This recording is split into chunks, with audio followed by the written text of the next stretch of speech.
Hello future aspirants, welcome to my channel. So ரொம்ப time எடுத்துக்கிட்டேன். So நிறைய மந்த்ஸே ஆயிடுச்சு நான் படித்து.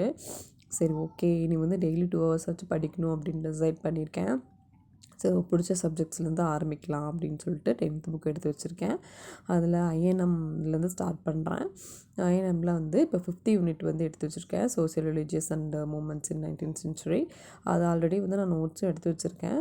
அந்த நோட்ஸு ப்ளஸ் புக் ரெண்டையும் கம்பேர் பண்ணி இப்போ வந்து நான் படிச்சுட்ருக்கேன். ஸோ நோட்ஸில் வந்து என்ன பண்ணியிருப்பேன் அப்படின்னா வந்து 11th புக்கில் இருக்கிறது அந்த மாதிரிலாம் நான் வந்து கூடயே வந்து இதில் அட்டாச் பண்ணியிருப்பேன். ஸோ படிக்கிறதுக்கும் கொஞ்சம் நமக்கு ரெண்டு ரிலேட்டபிளாகவும் படிக்கிற மாதிரி இருக்கும். ஸோ மறுபடியும் 11th புக் போகிறப்ப இது ரிவிஷன் பண்ணுற மாதிரி இருக்கும். இந்த புக்கு வந்து இந்த நோட் வந்து நான் எப்போவுமே வந்து ஸ்டாண்டர்டாக வச்சுக்குவேன் புக் இருக்கிறப்ப. ஏன்னா வந்து நான் இந்த நோட்டில் தான் வந்து இந்த டெஸ்ட் எழுதுறப்பெல்லாம் வந்து ஒரு சில கொஷின்ஸ்லாம் கேட்டிருப்பாங்க, அதெல்லாம் எனக்கு தெரியாது.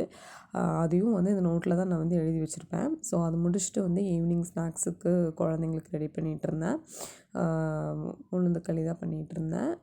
அவங்க வந்தோடனே வந்து கேட்பாங்க அப்படின்னு சொல்லிட்டு அதை ரெடி பண்ணிகிட்டு இருந்தேன். அப்புறம் அதை ரெடி பண்ணி முடிச்சுட்டு அவ்வளோதான். அன்றைக்கி ஒரு மேக்ஸிமம் ஒரு 1 ஹவர் தான் படிச்சிருப்பேன். ஸோ ஸ்டார்டிங்கில் கொஞ்சம் ஸ்ட்ரகிளாக தான் இருந்துச்சு. ஓகே, நம்ம இனி பிக்கப் பண்ணிக்கணும் அப்படின்னு சொல்லிட்டு டிசைட் பண்ணியிருக்கேன்.